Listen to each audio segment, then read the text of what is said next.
Welcome to the Business Resilience Decoded podcast, brought to you by Asfalis Advisors and the Disaster Recovery Journal. Crisis management in today's world is ever-changing, and this podcast is our commitment to help you navigate successful outcomes for any crisis you may face. I'm your host, Vanessa Matthews. I specialize in providing insights and solutions for crisis, continuity, and resilience across industries from real estate and healthcare to terrorism in the airline and transportation worlds.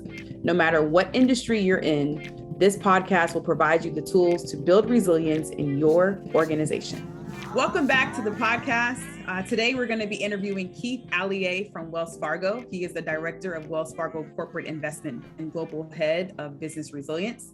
Today's podcast title is Sustainability is the Missing Key to Risk Management. Keith, welcome to the podcast. Hi, how are you doing? I am doing well. It looks like in the same location that I'm at, the sun is finally shining in Charlotte. So yes, I'm looking out my window and seeing the same. It's nice to see the sun. Awesome. So can you tell our listeners and subscribers a little bit more about you and your background?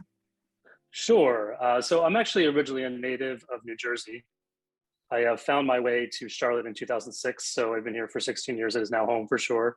I really fell in love with Charlotte traveling to the city for work. At the time, I was in energy trading and risk management.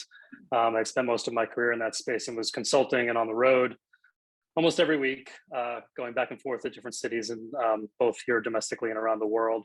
But I really did love that space, and it taught me a lot about the energy industry. And then as I got a little bit older, I wanted to get off the road, and Wachovia/Wells Fargo had been a client of mine on and off for years.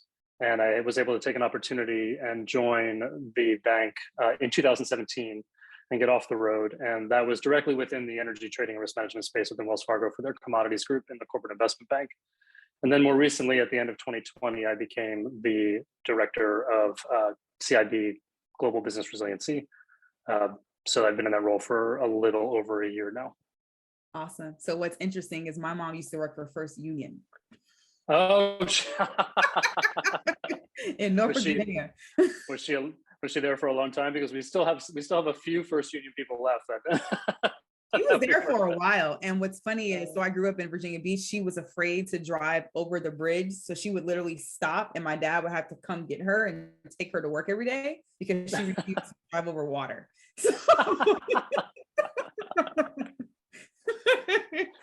So that is funny. So your LinkedIn headline says resiliency equals sustainability equals equitability. Can you explain a little bit about what that means and why you're so passionate about it?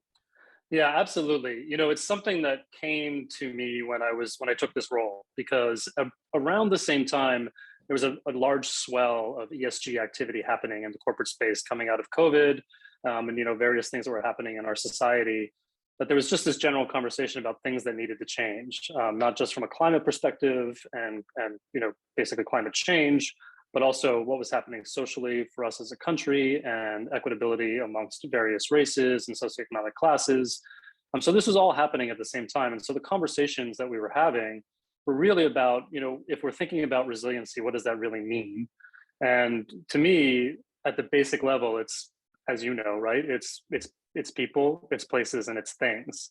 And none of those things really can be resilient unless there's some sustainable element to all of them, right? They all have to have some element of sustainability built into them in order to be resilient. So that's where you link the two together, saying resiliency is sustainability, because if you don't build sustainable locations, or if you don't have processes in place or programs for your human capital that make them sustainable people and, you know, sustain them, and if you certainly don't build infrastructure to sustain it, then you don't have resiliency.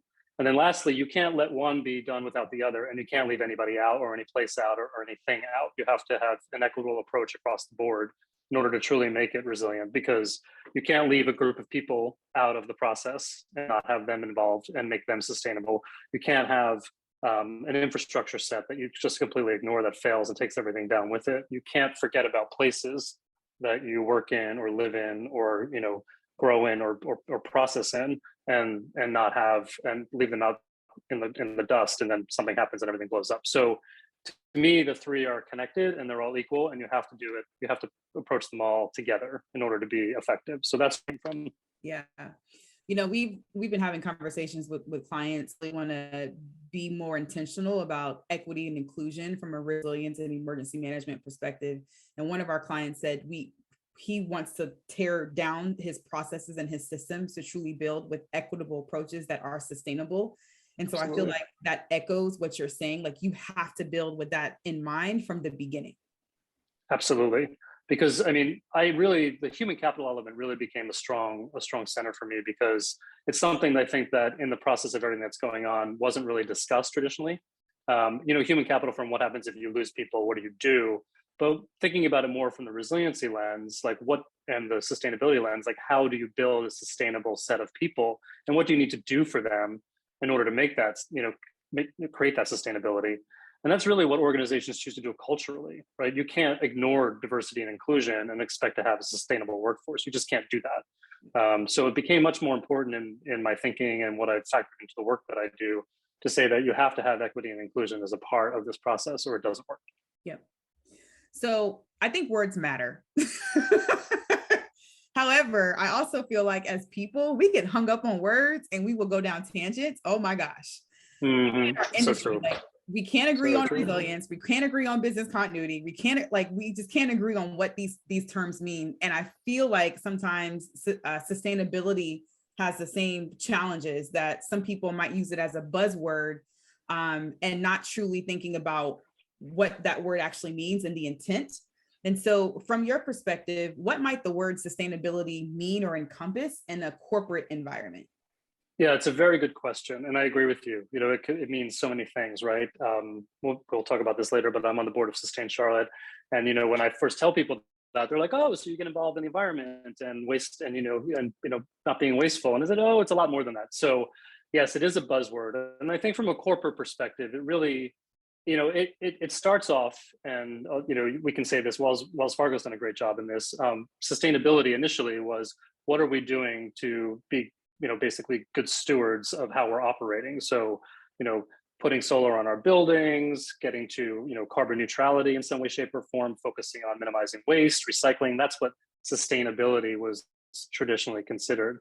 But when we look at where it's going and how it's grown, and where it's evolving to, it gets back to what we were just talking about, right? In order to be truly sustainable as an organization, you have to really focus on multiple tiers and activities in these various spaces. So to me, one of the things that I think is, it's about that interconnectivity between all of those things happening to make true sustainability be put in place.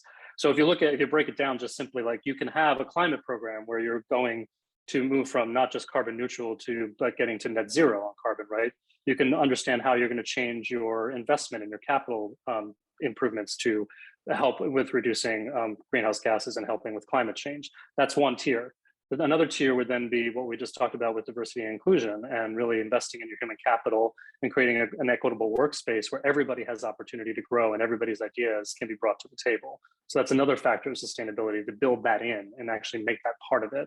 And then I think there really is a big third pillar, and this is the one that I think corporations are weak on right now, is that involvement in the community beyond just some type of donation or getting employees involved in community. We should definitely continue to need to do that. That's not something I'm saying shouldn't be done, but it's taking it a step further. And as an organization or a corporation, you should look locally to what you're doing as a corporation to improve sustainability of where you're operating.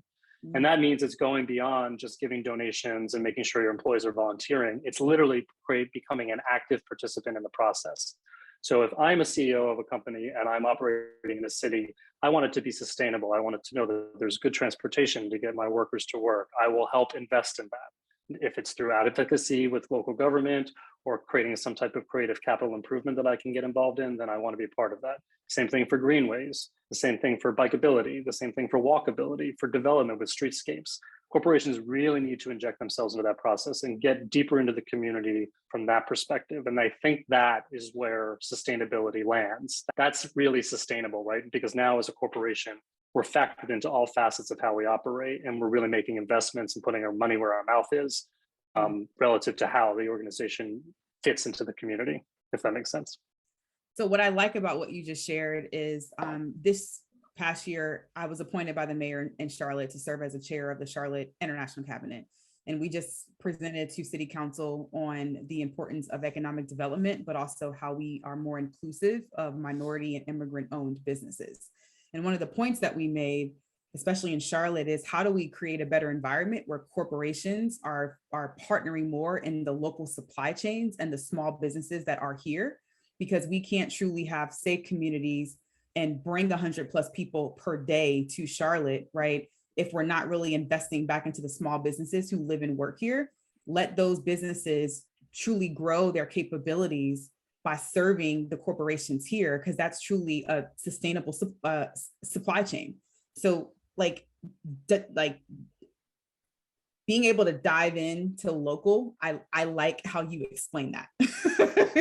And that's the perfect example. I love that you just gave that, because that's exactly right. I mean, thinking about it that way really changes how the elements of the community, and then basically the city, and then the state, and then the country, right? If we're doing it all over, right, it just grows exponentially. And when the private sector is that integrated, then it really is sustainable because everybody's participating. The example you just gave, I love, because we were just talking about this from the perspective of capital investment. And one example that I thought that was great that came up was, from an equitable perspective, we can look at communities in Charlotte and we can understand at the basic level that, traditional city development has failed communities of color and lower socioeconomic brackets, right? Absolutely failed. And we know that actually Sustain Charlotte, that's a big part of what we try to advocate for. And so to me, like looking at an example like that, just take something as simple as hot summers in Charlotte. And what happens in communities like that have been forgotten or cut out of the development bracket, there's less trees. Yep. Air conditioning can become very expensive. It's much harder to keep your home cool. Well, also then what about something like, well, can we invest maybe in solar improvement in those communities to help people reduce their electricity bills, but also, deal with that air con issue, but then, sort of take advantage, quote unquote, that there is less trees in the community. Well, what could a private organization do to do that? Well, not make a donation. How about more creatively creating some type of capital or lending program that would lend to an organization that would make it very financially feasible and desirable to install those solar panels, right? Absolutely. And that is achieving so many things. That is like sustainability up and down the line, right? You're reducing carbon. You're investing in something that is helping you show that you're getting closer to a net zero investment. You're helping the community. You're helping socioeconomic. You're being equitable. It goes up and down the chain. That's the type of thinking that we have to have out there to really make sustainable change. And I feel like you started to touch on this, right? So what are your observations on how companies or organizations might be falling short, where there might be blind spots in the way that they're approaching sustainability? And then what are your thoughts on how they can course correct some of those blind spots? Yeah, and maybe I could answer that question with a good example, because I think it's prescient to what you just asked. So, if you're thinking about what's happening in financial institutions across the country, there's this enormous movement to basically move to sustainable capital, right? And what does that mean? It just means that there's commitments being made by organizations to say that we're going to put, literally it sums up to trillions of dollars of our own capital into reducing carbon in the atmosphere, right? And so that is a big initiative, because these are like public statements from like companies up and down the board that are saying this is what we're committing to. So there's a huge, reputation risk out there if it doesn't actually come to fruition. Well, if you sit down and start talking to the companies about what they're going to do to invest that capital, it's amazing to me how there's this sort of like blind spot on local investment. And that really just blew my mind. And the more people I talked to, I was like, well, have you thought about, perhaps figuring out a creative way to invest in a public transportation system in the city that you're in, because people aren't able to get to work because the system isn't robust enough? I mean, we certainly have that problem here in Charlotte. Right? And so is there, it's not just a donation, but is there a way that you can deploy capital to make it easier to build that system, right? Is there a way that you can get involved in the development process to incent people to develop in certain areas that are, not really favored right now, to bring commerce to that space, and then also, bring transportation to that space? Can you invest in greenery and a way to put trees back into place and do that without a donation? But is there something that could be a public-private partnership to create a green space that then has commercial space. Perhaps you lend to those people. So people just aren't being creative about it. So I think where corporations are falling short is it's like looking at it from the lens of what we've always done. We lend, we invest, we donate, but not thinking about the tiers that can happen and perhaps short-term, capital upfront, long-term return, right? And so I feel that that's a great example of where corporations are falling short when they're looking at how to help reduce climate change, how to be more sustainable, how to be more equitable. They're not thinking about the creative ways to get there, even from, and working for a bank, I see it from the capital space. So I think that's an area where there's a lot of room for improvement, and there's a lot of room for facilitation of how that could happen, both with private organizations, nonprofit organizations, and local and state governments to come up with creative ways to do that, to make this happen. Because it's not going to happen with just donations. It's not going to happen with funding, with public funding, right? It won't. It just can't. There's too much has to be spent. So we need that kind of thinking, and I think that's an area where people are falling short right now. That's just my observation. Yeah. So another thing that you made me think about, when I first moved to Charlotte, I was a part of an organization called the National Black MBA. And as I joined the board and did more in the community, we noticed that the corporate partners spent more money at the national level, and they did not make enough investments with people and dollars to the local chapters. So you had local chapters who are trying to do the work to support the cities, but you're giving, let's say it's 5,000 or less, right? But at the national level, you're given $10 million. And to your point, what would happen if you pump $10 million into a local nonprofit in your community where you've got 4 towers of people? Yep. So true. So true. And the relationship is at the local level. Yep. Yeah. No, I mean, it's the perfect allegory for this. You're hitting the nail on the head. It's the exact same thinking. Absolutely. Totally agree. So you serve on the board of Sustain Charlotte here in Charlotte, North Carolina, short plug. So can you tell us about what this group does and how we get involved? And personally, I've never heard of Sustain Charlotte, so I'm looking forward to hearing this. Oh, sure. We have a board meeting next week and I have to give my elevator pitch. It's a challenge for all the board members. So this is my practice. Nice. So Sustain Charlotte is an advocacy organization that basically its true focus is smart growth for Charlotte. Now, smart growth can sound like a buzzword, but really what that means is just looking at how we develop as a city in a way that hones in on being focused on greenways, green spaces, human experience, pedestrian walkways, bikeability, and then also, equity, inclusion, affordable housing, things that really relate back to the quality of life for the people that live in the city. And so making sure that as we grow, we're doing so in a way that considers all of those things. And a big part of also what Sustain Charlotte has done in recent years is also bring voice to the communities that have not always had a voice at the table for the development of the city. It's a big part of what we do as a program now. And it's reaching out to community organizations and making sure that they understand that they can bring their concerns, if there's development happening or gentrification in their area, to the city, right? To local government, to planning developers, to the developers themselves, giving them a voice. And so when we think about how that all works, Sustain Charlotte is kind of connecting all of the people and the places and the dots to make sure that this conversation is happening with all the right folks to keep it at that level. And so when those kind of conversations are happening, smarter choices are being made. So ultimately, that's what the organization does, and it's been quite successful. Shannon Binns, who started it back in 2010, believe it or not, it's been 12 years old now.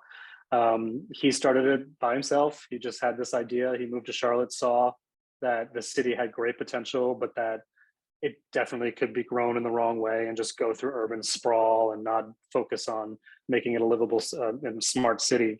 And so he really just started getting people excited about it. And the organization just grew. And then the next thing he knew, he didn't have to work. He was doing this all the time. And he was able to create an organization where it was, there was enough money from donations coming in to pay him a salary. And then he's just grown it since. So there's full staff now. It's a very effective organization. I am very, very proud to be on the board. I'm very passionate about the topic and I love this city.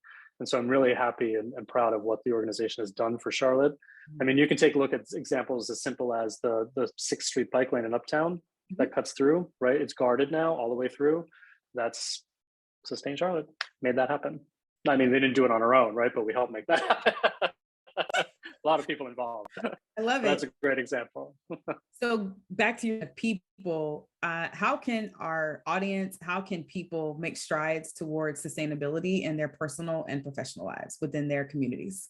So yeah, it's a great question. Personally, there's so many options, right? It could be as easy as the way you live, things that you do every day. Maybe bike to work on a day that's cool enough instead of taking your car. That's the thing. If that's an option for some people, it is. You can just get involved. I think one of the greatest things to do is just get involved, and it can be through an organization like Sustain Charlotte. It can be through a community organization, but it also could just be educating yourself on what's happening in the city. When city ordinances are going through, or the planning commission's making choices, it's always open to public opinion. And if you really believe in more affordable housing in the city, or you believe in sustainable growth for the city, then get involved. Have your voice be heard. It will be heard. They take all the feedback in and they listen. And I think a lot of people don't know that they can do that, right? They don't know that they can get at the table. So that's a great way to help personally as well as in the community. And then professionally, just advocate within your organization for everything we just talked about. If there is an ESG program, find out what's happening, understand what's going on, see how you might be able to help, see how you might be able to influence, and just hold your management and your company accountable for meeting the goals that they're saying they're going to meet. Be a part of that process. Keith, you have been a breath of fresh air, and I have learned so much. Thank you. Thank you. It was great to talk with you. I'm really proud of your podcast. You've done a great job. I've listened to quite a few of them, so thank you. Awesome. Thank you for what you're doing. Thank you for listening to the Business Resilience Decoded podcast, brought to you by Asfalis Advisors and Disaster Recovery Journal. Make sure you check out the show notes for this episode to see all the upcoming events, programs, and ways we can support you. Make sure you subscribe to the show wherever you get your podcasts, leave us a review, and share it with a friend. Thanks again, and I'll talk to you in the next episode.